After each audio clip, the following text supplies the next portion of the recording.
اب اگر کوئی چاندی کی اور ہے تو صاف کریں گے تو چاندی بنے گی، سونا تو نہیں بنے گا، اور سونے کی اور ہے صاف کریں گے سونا بنے گا۔ تو وہ اورس تو اپنی جگہ پر مستقل ہے، ان کو آپ چینج نہیں کر سکتے۔ اسی طرح انسانوں کی استاد طبع، انسانوں کا مزاج یہ اللہ نے بنایا ہوتا ہے۔ اس کو قرآن مجید میں ایک جگہ شاکلہ کہا گیا ہے، قُلْ كُلٌّ يَعْمَلُ عَلَىٰ شَاكِلَتِهِ، شاکلہ کسے کہتے ہیں؟ ہمارے مصری لوگ جو ہوتے ہیں جب کوئی شے ڈھالنی ہوتی ہے تو اس کے لیے پہلے پیٹرن بناتے ہیں، اسے پاٹن کہتے ہیں، پاٹن۔ تو مصری لوگ پاٹن کہتے ہیں کہ پیٹرن ہے، سانچہ پہلے بناؤ گے تب اس میں اس دھات کو پنگلا کے ڈالو گے تو وہ اس کی شکل اختیار کر لے۔ وہ سانچہ جو ہے ہر شخص کی شخصیت کا سانچہ اللہ نے علیحدہ بنایا ہے۔ موٹی موٹی تقسیم میں یہ ہے۔ ایک تقسیم وہ ہے کہ جو باصلاحیت لوگ ہوتے ہیں، ایک ہے عام آدمی جس کے اندر کوئی خاص صلاحیت ہے ہی نہیں، ان کے بارے میں تو میں کہا کرتا ہوں کہ وہ زندگی نہیں گزارتے بلکہ زندگی انہیں گزارتی ہے۔ ایک تو وہ لوگ ہوتے ہیں ان کا کوئی ہدف نہیں، کوئی مقصد نہیں، بس کھانا پینا، جو حیوانی تقاضے وہ پورے ہو گئے، دن رات دھندے میں لگے ہوئے، آگے کوئی ہماری زندگی کا کوئی ہدف ہے، کوئی مقصد ہے، کوئی نصب العین ہے، کیا ہے، کوئی ہائر ہے، کوئی آئیڈیالوجی ہے، کوئی آدرش ہے، اس کو ہندی میں آدرش ہے، نصب العین ہے۔ یہ تو ہے عوام الناس جو قرآن کی روح سے انسان کی شکل میں حیوان، لہم قلوب لا یفقہون بہا ولہم اعین لا یبصرون بہا ولہم آذان لا یسمعون بہا اولئک کالانعام بل ہم اضل۔ یہ تو چوپایوں کے مانند ہے بلکہ ان سے بھی گئے گزرے، اس لیے کہ چوپایا تو پیدا ہی اس سطح پر کیا گیا ہے، اسے پیدا کیا ہے، لقد خلقنا الانسان فی احسن تقویم، اور پھر یہ حیوان کی سطح پر زندگی گزار رہا ہے۔ تو ایک جو ان میں صلاحیت کچھ ہے، اب اس میں سے دو طرح کے لوگ نکلے، ایک وہ کہ جن کے اندر ایک نیکی اور بدی کی تمیز موجود ہے، اندر حس ہے، مورل لا جسے کانٹ کہتا ہے، جو کچھ سوچتے ہیں، غور کرتے ہیں، چیزوں کو دیکھتے ہیں، اس سے نتیجہ اخذ کرتے ہیں، بنظر عبرہ، جیسے کہ حضور نے فرمایا میرا دیکھنا عبرت کا دیکھنا۔ یہ لوگ وہ ہوتے ہیں کہ جو اپنی سلیم الفطرتی کی وجہ سے اور سلیم العقلی کی وجہ سے حقائق کائنات کے قریب پہنچ جاتے ہیں، یہ صدیقین ہوتے ہیں۔ یہ وہ لوگ ہوتے ہیں کہ ان کے کانوں میں کسی نبی کی آواز آئے گی تو فوراً لپک کر قبول کرے، نو ہیسیٹیشن واٹس ایور۔ کیوں تو وہی کہہ رہا ہے نبی جو ان کے اپنے دل میں ہے۔ دیکھنا تقریر کی لذت کے جو اس نے کہا، میں نے یہ جانا بھی گویا یہی میرے دل میں تھا، اس نے تو میرے دل کی بات کی۔ ایک وہ لوگ ہوتے ہیں کہ جن کو ان چیزوں سے دلچسپی نہیں ہوتی، کھیل کود، یہ وہ، بھاگ دوڑ، کشتی شکار، یہ وہ، اس میں لگے ہوئے۔ ان کے اندر کی فطرت کے اوپر ایک کرسٹ آ گیا ہوتا ہے، بہت یعنی سخت قسم کا، اوپر چھلکا کہیں کیا کہیں، کرسٹ، تو ان حقائق کی طرف توجہ نہیں ہوتی۔ میں نے آپ کو بتایا تھا جدید سائیکالوجی میں پہلی قسم کے لوگ انٹروورٹس کہلاتے ہیں، دوسرے ایکسٹروورٹس کہلاتے ہیں۔ تو ان کو حقائق کی طرف دلچسپی، بظاہر سے دلچسپی ہے، بس۔ یہ وہ لوگ ہوتے ہیں کہ جن کا یہ کرس کسی جذباتی بات سے پھٹتا ہے، جیسے حمزہ کی مثال دی میں نے آپ۔ کنیس نے کہا کہ آج تو ابو جہل نے آپ کے بھتیجے کے ساتھ بہت برا سلوک کیا۔ اب 6 سال گزر گئے تھے، بھتیجے کی بات پر کبھی توجہ ہی نہیں کی، بھتیجا کیا رہا ہے یہ، حالانکہ انتہائی محبوب بھتیجا، انتہائی محبوب۔ بس اس کہنے کے اوپر گھر میں داخل نہیں ہوئے، سیدھے گئے کمان ماری ہے دے کر ابو جہل کے سر پر کہ تم نے میرے بھتیجے کے ساتھ یہ سلوک کیا، اور فوراً اچھا میں اس پر ایمان لایا، آؤ کرو مقابلہ۔ یہ اسلامی کیفیت تھی، یہ حضرت عمر کی تھی۔ انہوں نے اپنی بہن میں جو عظیمت دیکھی کہ عمر چاہے ہمیں ہلاک کر دو، اب ہم اس دین کو چھوڑنے والے نہیں، چونک کر کھڑا ہو گیا۔ عمر یہ کیا ہے، یہ صنف نازک میں گراسی پر۔ تو یہ تو ہم گفتگو کر چکے ہیں۔ آج میں ایک اور اعتبار سے بات کر رہا ہوں، وہ یہ جو آیات میں نے آج پڑھی ہیں، ان میں انسانیت شناسی کا ایک اور پہلو سامنے آتا ہے۔ انسانوں کی شخصیتوں کی مختلف افقات. اس میں میں خاص طور پہ ذکر کروں گا، مولانا مودودی نے اپنے تفہیم القرآن کے مقدمے میں ایک بڑی اہم بات کہی، بہت اہم بات، کہ قرآن مجید ایسی کتاب نہیں ہے جسے کوئی شخص اپنے اسٹڈی روم میں یا ڈرائنگ روم میں آرام سے بیٹھا ہوا وہ پڑھتا رہے، سمجھتا رہے، ڈکشنری دیکھ لی، یہ دیکھ لیا. یہ مینول آف ریولوشن ہے، یہ انقلاب کا لائحہ عمل ہے. جب تک آپ اس انقلابی عمل میں شامل نہیں ہوگے اس کی اصل حقیقت آپ پر منکشف ہی نہیں ہو. وہ تو اس انقلابی عمل کی اس جد و جہد میں پھر آپ پر وہ کیفیات وارد ہوں گی، آپ کو پھر یاد آئے گا او کیا حالات تھے جب حضرت خباب بن الارت آ گئے تھے حضور کے سامنے فریاد لے کر کہ حضور اب تو یہ ہم سے ظلم برداشت نہیں ہو رہی، یہ ٹارچر اب ناقابل برداشت ہو گیا. آپ کو کیسے میں آئے گی کیا کیفیت تھی اس وقت خباب کی؟ وہ تو آپ اس کیفیت سے خود دوچار ہو. کبھی آپ پر کوئی آزمائش آئی ہو، کبھی آپ کے اوپر کوئی ایسا فیصلہ کن مرحلہ آیا ہو، تبھی تو آپ سمجھیں گے. تو قرآن مجید کے علم اور حکمت اور اس کے مفہوم اور معانی کا ایک بہت بڑا اہم گوشہ نہیں کھلتا جب تک کہ آپ یہ نہ سمجھے کہ ایک انقلابی دعوت تھی، اور انقلابی دعوت کے اعتبار سے انسانوں میں 4 قسمیں ہوتی ہیں، وہی نبیین، صدیقین، شہداء، صالحین. اب وہ کون سے 4 ہیں؟ دیکھیے پہلے بات سمجھ لیجیے کیونکہ وقت محدود ہے. ایک لوگ وہ ہوتے ہیں کہ جب بات سمجھ میں آ گئی ہر سے بعد بات، اب نہ دائیں دیکھنا ہے، نہ بائیں دیکھنا ہے، نہ آگے نہ پیچھے، قبول کر لینا ہے بس. یعنی وہ لوگ جن میں ہمت ہے، کردار کی طاقت ہے، حوصلہ ہے، مثابرت ہے، مقاومت ہے. ایک وہ لوگ وہ یہ نہیں دیکھتے کوئی اور بھی چل رہا ہے کہ نہیں چل رہا، اچھا وہ چلے تو چلے، نہیں چلے تو چلے، بھی تو چلنا، مجھ پر تو حق باتیں ہو گئی، بات ختم ہو گئی.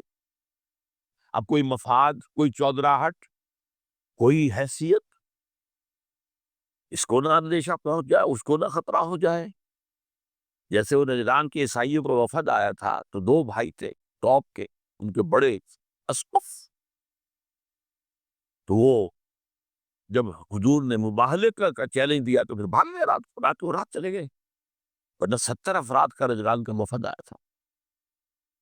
واپسی پر ایک بھائی، چھوٹے بھائی کے گھوڑے نے ٹھوکر کھائی، اسے لگتا ہے اسلام آگ ہلاک ہو جائے وہ دور والا. بڑے نے کہا یہ دور والا تم نے کسے کہا ہے؟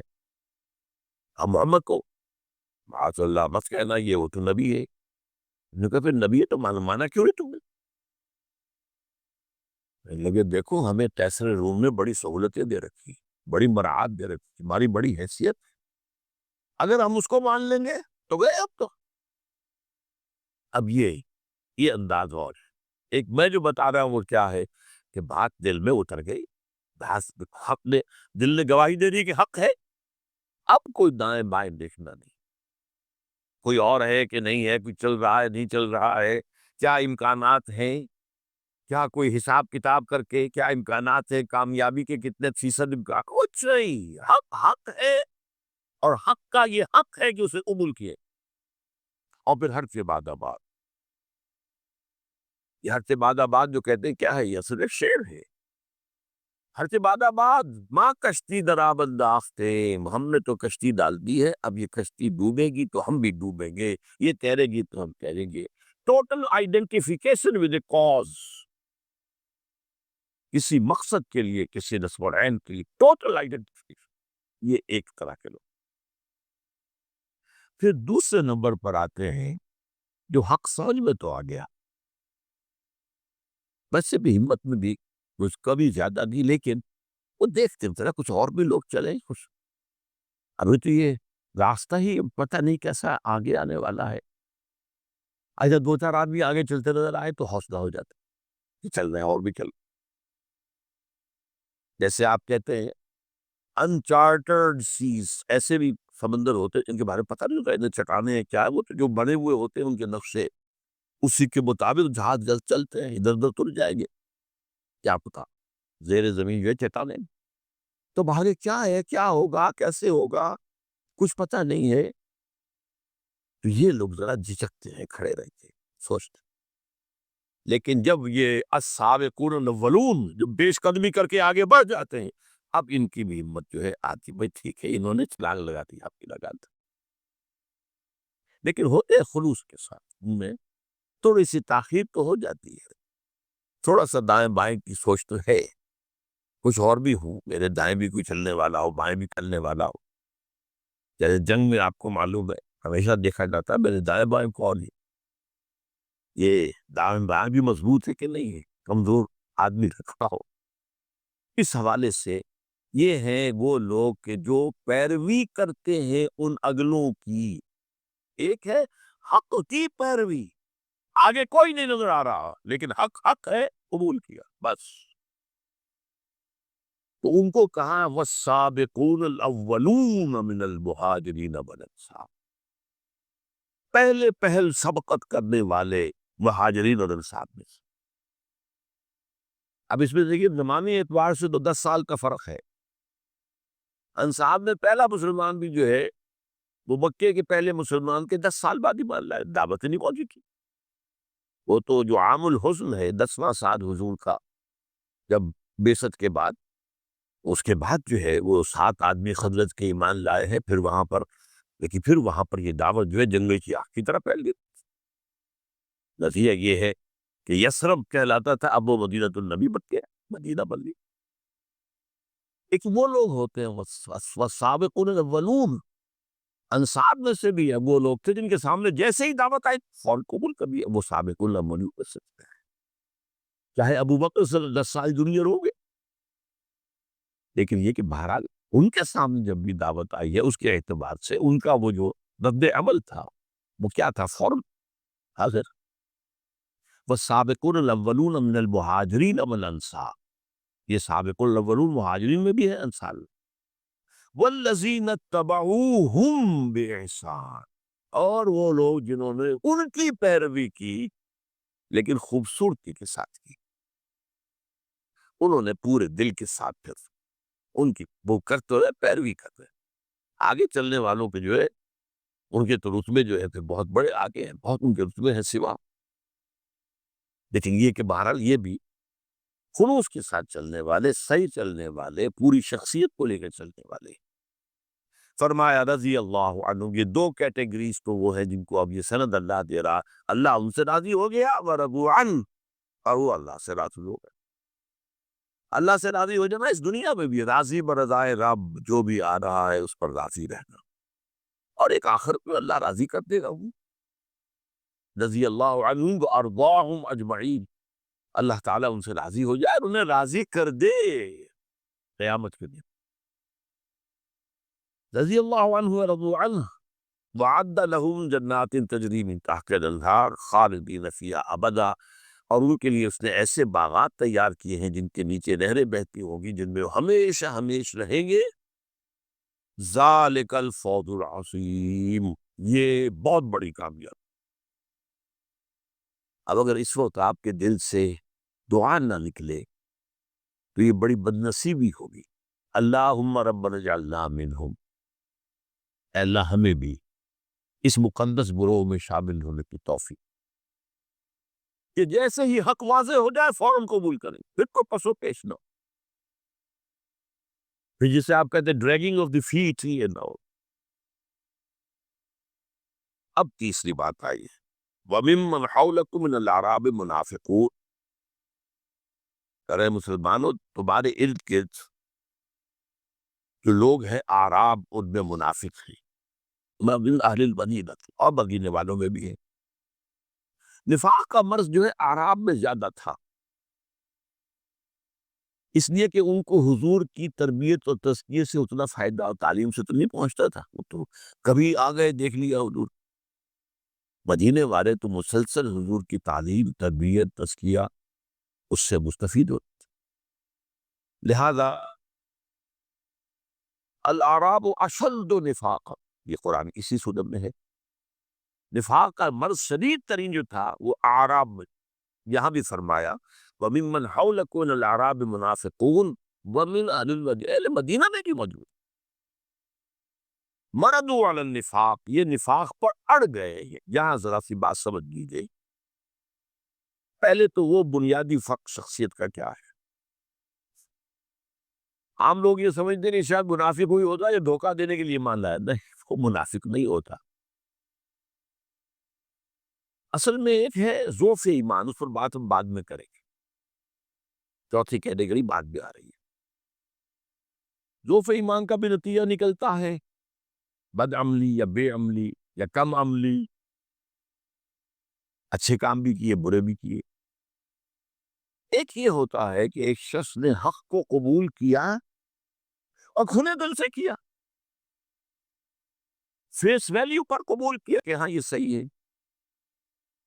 لیکن اب اگر مرحلہ آ گیا تو قربانی کا مطالبہ تو چھٹکتے ہیں۔ جان عزیز ہے، مال عزیز ہے، ان میں وہ ہمت نہیں ہے، وہ قطعیت نہیں ہے، وہ ہر سے بالا بان والی بات، بلکہ دیکھ بھال کے دائیں دیکھو بائیں دیکھو بھائی، اپنے نفع نقصان کو بھی پہنچا لو، خطرات سے بھی بچو، جان بچاؤ، چلو چلو چلو، لیکن بچ بچ کے چلو، بچ بچ کے چلو۔ اس کا بڑا خوبصورت نقشہ سورہ حج میں کھینچا ہے، وَمِنَ النَّاسِ مَن يَعْبُدُ اللَّهَ عَلَىٰ حَرْفٍ، لوگوں میں سے ایسے بھی ہیں جو کنارے کنارے اللہ کی بندگی کرنا چاہتے، مزیدار میں نہ جانا، بچ کر چلو۔ ایک وہ ہے تو بچا بچا کے نہ رکھ اسے، تیرا آئینہ ہے وہ آئینہ، یہ شکست ہو تو عزیز تر ہے بھی آئے آئینہ ساز میں۔ اب یہاں سے اصل میں اس کو قرآن کہتا ہے مرض، بیماری ہے۔ نفاق کے پھر مراحل یہ، پہلا مرحلہ تو کیا ہوتا ہے کہ انسان سے کوتاہی ہو گئی اور اس کے بعد جھوٹا بہانہ بنا دیا، نفاق شروع ہو گیا۔ اگر کوتاہی ہوئی اور مان لیا تو یہ نفاق نہیں ہے، مان لیا، توبہ کی، حضور کی خدمت میں بھی حاضر ہو گئے، حضور میں اعتراف کرتا ہوں مجھ سے کوتاہی ہوئی ہے، میرے لیے اللہ سے دعا کی، استغفار کی، یہ نفاق نہیں، یہ ضعف ایمان ہے، وہ جو میں عرض کر رہا ہوں کہ فورتھ کیٹیگری۔ لیکن جب جھوٹ بولا نفاق شروع ہوئی، اور جیسے ٹی وی کے بارے میں مشہور تھا کسی زمانے میں، 3 سٹیجز، فرسٹ سیکنڈ تھرڈ میں آ گئی تو اب کوئی توقع ہی نہیں بچنے کی، اسی طرح اس کی بھی 3 سٹیجز، صرف جھوٹ پر مبنی پہلی سٹیج، پھر جھوٹی قسم، کیونکہ جب دیکھا میں نے بار بار بہانہ بنایا جھوٹا، اب لوگ مسکرانے لگتے ہیں میری بات سن کر، وہ سمجھتے ہیں کہ یہ تو اس کا تو کہاں بھی بہانے بنانا، تو خدا کی قسم، اللہ کی قسم، اللہ شہاد ناظرین جان کر کہہ رہا ہوں، میری یہ مجبوری ہے، میری بیوی بستر مرگ پر پڑی ہے، میرا فلاں یہ، میں جنگ میں نہیں جا سکتا، میں یہ نہیں کر سکتا وغیرہ، قسمیں، اتخذوا ایمانہم جنتا، انہوں نے اپنی قسموں کو ڈھال بنا لیا۔ اور تیسری سٹیج ہوتی تھی جبکہ دل میں بوجھ پیدا ہو جائے، یہ نبی نے ہمیں کس مصیبت میں ڈال دیا۔ ایک صاحب ایمان سابق الاولون وہ کہتے تھے نبی کا احسان تو ہم اتار ہی نہیں سکتے، انہوں نے ہمیں سیدھا راستہ دکھایا، وہ تو ہمارے محسن ہے، محسن اعظم۔ اب یہ کیا کہتے تھے ہمیں کس مصیبت میں ڈال دیا اس محمد نے آ کر صلی اللہ علیہ وسلم، خطرے ہی خطرے۔ اور وہ ان لوگوں کے بارے میں کہتے تھے یہ بیوقوف فینیٹکس ہیں، آج کا لفظ فینیٹکس، یہ پاگل ہیں۔ وَإِذَا قِيلَ لَهُمْ آمِنُوا كَمَا آمَنَ النَّاسُ قَالُوا أَنُؤْمِنُ كَمَا آمَنَ السُّفَهَاءُ، کہ اللہ کے بندو تم ایمان لائے ہو تو جیسے اور لوگ ایمان لائے ویسے ہی مان لاؤ، پھر سنو، مانو، اطاعت کرو، فرمانیاں دو۔ مگر ہم کو بے وقوف ہے، کیا ہم ایمان لائے جیسے کہ بے وقوف لوگ ایمان لائے؟ یہ تو فینیٹکس ہے، یہ تو دیوانے ہیں، مجنون ہے، جنونی لوگ ہیں، آپ نہیں۔ یہ ہے نفاق۔ اب قرآن میں جن لوگوں کی بھی نگاہ ہے بڑی تدریج کے ساتھ، سورہ بقرہ میں صرف مرض کا ذکر کیا، لفظ نفاق نہیں آیا، بیماری ہے تاکہ جو بھی ہوش میں آ سکتا ہو ہوش میں آ جائے۔ پھر دیکھو تمہیں ٹی بی کی ہو گئی ہے انفیکشن، بھائی فوراً علاج کراؤ وغیرہ وغیرہ۔ اس کے بعد پھر ذرا اور آگے بڑھ کر پھر لفظ منافق آیا سورہ آل عمران میں، غزوہ احد کے موقع پر چونکہ اس کا ظہور ہو گیا، 300 کو لے کر عبداللہ ابن ابی واپس چلا گیا میدانی جنگ سے، تو لفظ منافق پہلی دفعہ ہے۔ پھر سورہ نساء میں کھل کر آیا، اور فائنل سورج جو ہے سورہ توبہ ہے۔ پھر یہ کہ لفظ عام کی، لیکن ایک پڑتا پڑا میں نے دیا گیا، کسی کو شخصاً منافق نہیں کہا گیا۔ یہ بیماریاں ہیں، یہ کمزوریاں ہیں، ان کی یہ علامات ہیں، ان کا یہ طرز عمل ہے، تاکہ جو بھی ہوش میں آ سکتا ہوش میں آ جائے۔ منافق کہہ کر ابھی انہیں ان پر لیبل نہیں لگایا۔ یہ مرض پھر اپنی پوری انتہا کو پہنچا ہے، یہ جو آخری دور ہے، غزوہ تبوک کا موقع ہے، سخت ترین آزمائش تھی۔ اس کے بعد سے اس لیے لفظ یہاں آیا ہے مردو علی النفاق، یہ نفاق پر اڑ گئے ہیں، انہیں بار بار تنبیہ کی گئی ہے، بار بار تنبیہ کی گئی ہے، ہوش میں آ جاؤ، ایمان لاؤ، صحیح طریقے پر ایمان لاؤ، اور اپنے اس نفاق کا پردہ چاک کر دو۔ ان المنافقین فی الدرک الاسفل من النار، منافقین تو آگ کے سب سے نچلے طبقے کے اندر ہوں گے، جہنم کے اندر۔ ہر طرح کی جس کو کہا جا سکے تعلیم اور ترغیب اس کے حوالے سے، لیکن جب لا علاج ہو گئے اور تھرڈ سٹیج کو پہنچ گئے، اب اس وقت 4 کام کیے حضور نے جو پہلے کبھی نہیں کیے تھے۔ غزوہ تبوک سے واپسی پر سب سے پہلے آپ نے وہ مسجد زرار کے نام سے جو اڈا بنایا تھا اپنا، اسے جا کر آگ لگا دی۔ اس سے پہلے حضور نے ایک مصلحت کو سامنے رکھا کہ یہ منافقین اوس و خزرج میں سے ہیں، کوئی قبائلی عصبیت بھڑکتی ہے ان کے خلاف اگر ہم نے کوئی کام کیا۔ ابھی وہ قبائلی عصبیت لوگوں کے دلوں سے بالکل نکلی نہیں ہے۔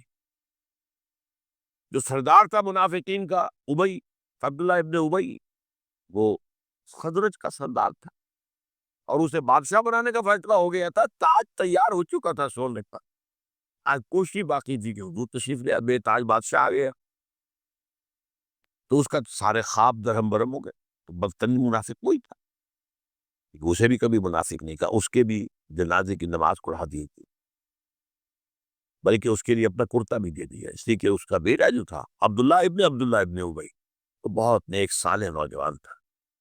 وہ آیا ہے کہ میرے والد کا انتقال ہو گیا، حضور اپنا کرتا عنایت فرما دے، میں اس میں اس کو کفن دے دوں۔ آپ نے کرتا دے دیا، حضرت عمر ابھی کیا کر رہے ہیں اس منافقین کے سردار کو؟ فرمایا عمر میرا کرتا اس کو اللہ کے عذاب سے نہیں بچا سکتا، ہم پتہ نہیں کیا کیا چیزیں تبرک بنا کر اپنے پاس رکھ سکتے، یہ تبرک میرے ساتھ میں کفن میں رکھ دے، حضور کے کرتے سے زیادہ تبرک والی شے کو ہو سکتی تھی؟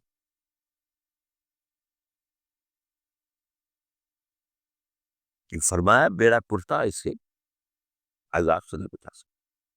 12 پہلا کام آپ نے یہ کیا، اڈا ان کا جا کے جلا دیا، حالانکہ ایک اشتعال مسجد جلا دی، مسجد ہو سکتا تھا کہ تھا نام تو مسجد تھا، مسجد، لیکن تھا وہ اڈا منافق۔ دوسرا کام یہ کیا کہ آپ نے پردہ چاک کر دیا۔ حضرت عمر کی روایت ہے رضی اللہ تعالیٰ عنہ کہ جمعے میں آپ نے ممبر سے کہا فلاں ابن فلاں نکل جاؤ تم منافق ہو، فلاں ابن فلاں نکل جاؤ ہماری مسجد سے تم منافق۔ 36 انسانوں کو آپ نے اس طرح لکھا۔ تیسری بات یہ کی گئی قرآن مجید اسی سورۃ توبہ میں فرمایا گیا کہ اب آپ آئندہ ان میں سے کسی کی نماز جنازہ نہیں پڑھیں گے اور نہ کسی کی قبر پر کھڑے ہو۔ اب اور وہ چیز قد دی جس کو میں نے بعد میں پڑھا، 2 آیتیں ہیں۔ منافقین کا ایک طرز عمل یہ ہوتا تھا کہ اگر تم جہاد کا قتال کا معاملہ آیا ہے، یہ ہم سے چندہ لے لیجیے، ہم انفاق کرنے کو حاضر ہیں، اور حضور قبول کر دیا کرتے تھے۔ اب وہ بھی بند کر دیا گیا، کہہ دیا گیا انفقو طوعا او کرہا، اے نبی منافقین سے کہہ دیجیے چاہے خوش دلی سے خرچ کرو، انفاق کرو، چاہے مجبوری کو، لن تقبل منکم، اب یہ قبول نہیں کیا جائے، ان کے کوئی چندہ، ان کا کوئی ڈونیشن، ان کا کوئی جو ہے صدقہ آپ نہ دیجیے۔ انکم کنتم قوما فاسقین، تم یقیناً فاسق لوگ ہو۔ وما منعهم ان تقبل منهم نفقاتهم الا انهم كفروا بالله، اور نہیں محروم کیا انہیں اس بات سے کہ ان کے نفقات، ان کا انفاق قبول کیا جاتا، مگر اس لیے کہ وہ اللہ سے کفر کر چکے ہیں۔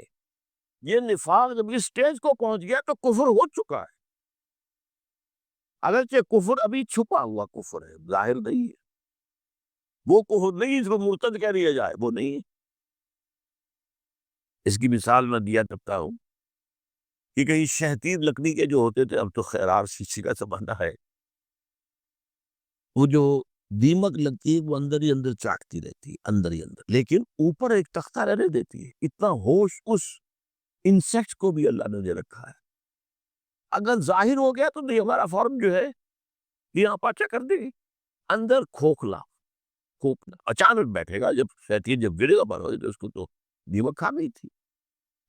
تو وہ نفاق اندر ہی اندر، اندر ہی اندر، اندر ہی اندر ایمان کو ختم کر دیتا ہے، ایمان کفر میں بدل چکا ہے، اگرچہ یہ کفر قانونی نہیں ہے، لیکن تم اس سٹیج کو پہنچ چکے ہو کہ جو کفر کی سٹیج ہے۔ اس اعتبار سے اب چار باتیں ہو گئی، ان کا مرکز جلا دیا گیا، نمبر ایک، ان کا پردہ چاک کیا گیا، بہت سو کا، سب کا نہیں، بہت سو کا، جو ان میں اہم تر ہوگی۔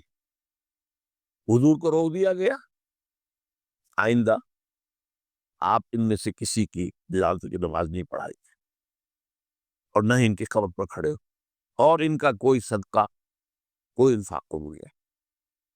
یہ ہو گیا تیسری جو کیٹیگری تھی۔ وَمِمَّنْ حَوْلَكُم مِّنَ الْأَعْرَابِ مُنَافِقُونَ وَمِنْ أَهْلِ الْمَدِينَةِ مَرَدُوا عَلَى النِّفَاقِ نَحْنُ نَعْلَمُهُمْ سَنُعَذِّبُهُمْ مرتين، ہم انہیں دوبارہ دو مرتبہ عذاب دیں گے، ثم يُرَدُّونَ إِلَىٰ عَذَابٍ عَظِيمٍ، اور پھر وہ بڑے عذاب میں ڈال دیے جائیں گے۔ آخرت کا عذاب بڑا ہے، اس سے پہلے برزخ کا عذاب ہے، اس سے پہلے دنیا میں بھی عذاب ہے۔ جو پردہ چاک ہوا، جو رسوائی ہوئی، یہ سارے کے ساری چیزیں ان کے لیے عذاب کے درجے میں تھی کہ نہیں تھی۔ اب چوتھی بات آ رہی ہے، آخرون، یہ اصل میں دو انتہائی چیزیں تو آ چکی ہیں، دو اوپر، السابقون الاولون من المہاجرین والانصار، سب سے نیچے منافقین، درمیان میں ایک طبقہ ہے۔ وآخرون اعترفوا بذنوبہم، اور کچھ لوگ وہ ہیں جو اپنے گناہوں کا اعتراف کرتے ہیں، اپنی کوتاہی کا۔ جب حضور واپس آئے ہیں اور آپ نے جواب طلبی کی ہے، کیونکہ اس لیے کہ غزوہ تبوک میں نفیر عام تھی، ہر صاحب ایمان کے لیے جانا لازم، اس سے پہلے کبھی نہیں تھی، چوائس پر ہوتا تھا، جانا چاہیں جائیں، نہیں جانا چاہیں، درجے ہیں جانے والوں، لیکن یہاں نفیر عام، لہذا واپسی پر آپ نے جواب طلبی کی، تم کیوں نہیں گئے، تم کیوں نہیں آئے؟ اب منافق قسم کھاتا تھا، جھوٹ بولتا تھا، انہوں نے کہا ٹھیک ہے، قرآن مجید نے بھی کہا دفع کیجئے انہیں، اعرض عنہم، اعراض کیجئے۔ آپ کو پتا تھا کہ جھوٹ بول رہا ہے، آپ سے کہیں چھپی ہونے والی بات تھی؟ وہ تو آپ صاحب ایمان کے بارے میں بھی، اتقوا فراست المؤمن فإنه ينظر بنور اللہ، بندہ مومن کی فراست سے ڈرو، وہ اللہ کے نور سے دیکھتا ہے، تو نبی کس نور سے دیکھتے تھے؟ لیکن ٹھیک ہے، ڈریے، اہل ایمان ابو حضور کوئی عذر نہیں ہے۔ میرے پاس بھی کعب بن مالک کی بڑی لمبی حدیث ہے بخاری شریف کے اندر کہ حضور میرے پاس بھی زبان ہے، میں بھی جھوٹ بول سکتا تھا، بہانے بنا سکتا تھا، لیکن میں تسلیم کرتا ہوں کہ جتنا صحت مند میں اس وقت تھا کبھی نہیں تھا، کوئی بیماری نہیں تھی، اور جتنا غنی میں اس وقت تھا اس سے پہلے کبھی نہیں تھا، یہ بھی نہیں تھا کہ میرے پاس زیادہ راہ نہیں تھا، بس مجھے میرے نفس نے چکمہ دیا کہ تمہاری سانڈنی جو ہے بڑی طاقتور ہے، مضبوط ہے، یہ رسول اللہ تو چلیں گے 30,000 کا لشکر لے کر تو بڑی سلو رفتار ہوگی نا، تم 2-4 دن اور ٹھنڈی چھاؤں گھر کی راحتیں جو ہے ان سے مستفید ہو لے، پھر تیزی کے ساتھ دوڑتے ہوئے جا کے مل جانا۔ ہر روز یہی چکما اور دستے رہا، میں چکمے میں آتا چلا گیا۔ ایک روز اچانک محسوس ہوا کہ اب تو میں چاہے کتنا ہی تیز چلوں آپ کو نہیں مل سکتا۔ بیٹھ گئے۔ انہیں پھر سزا کی گئی، بائیکاٹ کیا گیا، حکم دے گیا کہ کوئی صاحب ایمان سے بات کرے۔ یہ 3 صحابہ تھے۔ اب ان کے بارے میں جو فرمایا جا رہا ہے یہاں سے کیٹیگری تو آپ نے سمجھ لی۔ وآخرون اعترفوا بذنوبہم خلطوا عملا صالحا وآخر سیئا۔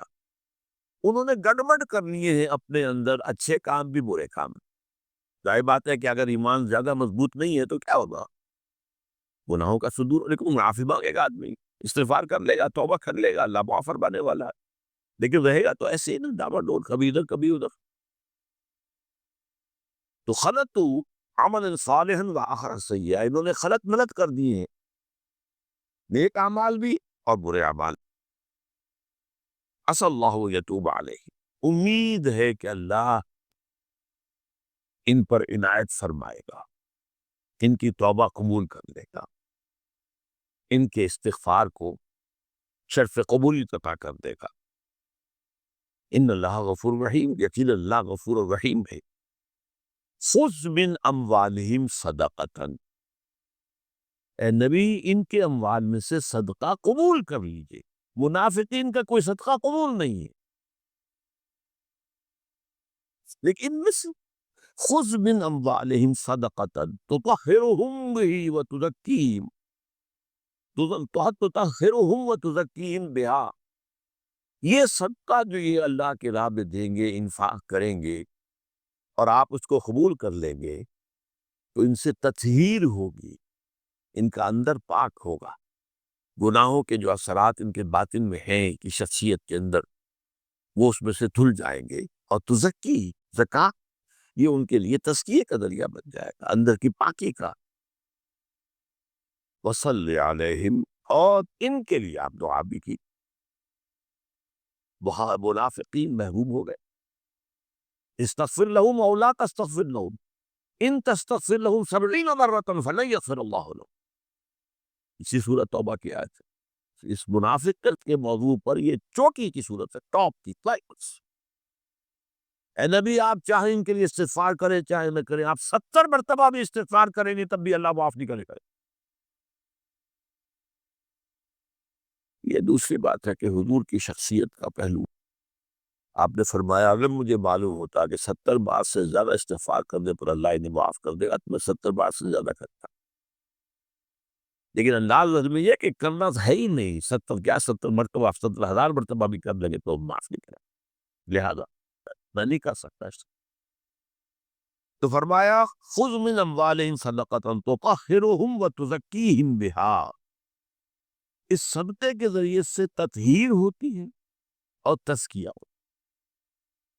اسی لیے جو مالی عبادت ہے اسلام میں اس کا نام زکوٰۃ ہے۔ کیوں؟ تزکیے سے بنائی لفظ، یہ بھی انسان کے دل کے اندر کی باطنی جو صفائی ہے اس کا ذریعہ۔ اس لیے کہ انسان کو روگ کیا ہوتا ہے، جو روگ میں نے کہا تھا مرض، حب دنیا، حب مال، حب جان، اور سب سے بڑی شے حب مال، یہ انڈیکس ہے۔ جتنی محبت ہوگی مال کی اتنی ہی نفاق کا امکان ہوگا زیادہ، لہٰذا یہ مال نکالو نکالو نکالو نکالو نکالو، دو اسی سے تزکیہ ہوگا، اسی سے اندرونی پاکیزگی ہوگی۔ خذ من اموالہم صدقۃ تطہرہم وتزکیہم بہا